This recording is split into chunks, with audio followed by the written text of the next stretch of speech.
मथुरा पूर्वांचल समिति के तत्वाधान में यहाँ जौन कार्यक्रम आयोजित आप लोगों ने कैले हुए एकरे लिए ये जो कार्यक्रम का आयोजक है वो सबके बहुत बहुत हमारे तरफ से बधाई, बहुत बहुत आभार। और एक कार्यक्रम में आप लोग हमहू बलौला एकरे लिए आप लोगों के विशेष रूप से दिल से आभार। यहाँ के कार्यक्रम में आके यहाँ का जोश देख के, आप लोगों का जज्बा देख के ये लगा था कि उत्तर प्रदेश का भविष्य तो उज्जवल है, लेकिन पूर्वांचल का भविष्य उससे ज़्यादा उज्जवल है।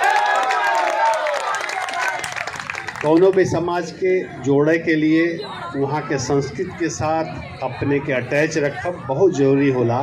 अगर हम अपन संस्कृति, अपन इतिहास, अपन भूगोल भुला गईली तो हम गोल गोल हो गईली, फिर पता ना चले कि हम कहाँ गईली। इसके लिए जरूरी है कि हम अपने धरती से, अपने ज़मीन से, जौन जमीन हमारे साथ इतना स्थान कैले है कि हमें यहाँ तक भेजले है, हमें ये योग्य बनौले है, तो उसके लिए हमें अपने जुड़ाव महसूस करे के चाहिए और ओकरे वहाँ से जुड़ल जौन लोग हों उनके उन्नति के लिए हमें काम करे के चाहिए।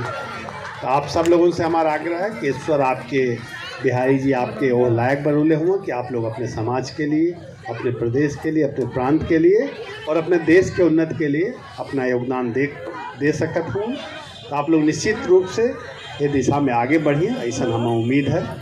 होली का पर्व एक दूसरे से मिले का पर्व है, पुरान जो मन में गांठ है वो के भुलावे का पर्व है। चाहे सास बहू के मन में गांठ हो, चाहे पिता पुत्र के मन में गांठ हो, चाहे पड़ोसी के मन में गांठ हो, ओके ख़त्म करके एक दूसरे से गला मिले का अवसर है। एक दूसरे से पुरानी बात, पुराना चीज़ भुला करके नए सलीके से नई जिंदगी शुरू करे का एक होली का पर्व हमें संदेश देला। तो हमें उम्मीद है कि जौन ये पर्व हमें संदेश देला, इस संदेश के हम लोग अपने ऊपर लागू कैल जाए और अपने क्षेत्र के विकास के लिए, भाईचारा के लिए हम सब लोगन मिल के काम कैल जाए, ऐसा हमें उम्मीद है। आप लोगन हमें यहाँ बुलौले एक लिए आप लोगों बहुत बहुत धन्यवाद। हम सीधे बाहर गए रही, हम सीधे आप यहाँ के लिए झम से गिरली यही जा, ताकि जौन है आप लोगों के दिक्कत ना हो कोनो, और आप लोगों को आश्वस्त करती ला कि जब जब आप हमें बुलाइए हम आपके यहाँ हाजिर रह। बहुत बहुत धन्यवाद। जय हिंद।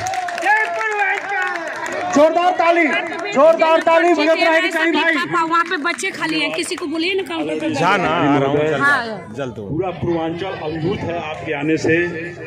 मैं समझता हूँ कचहरी में रहता हूँ,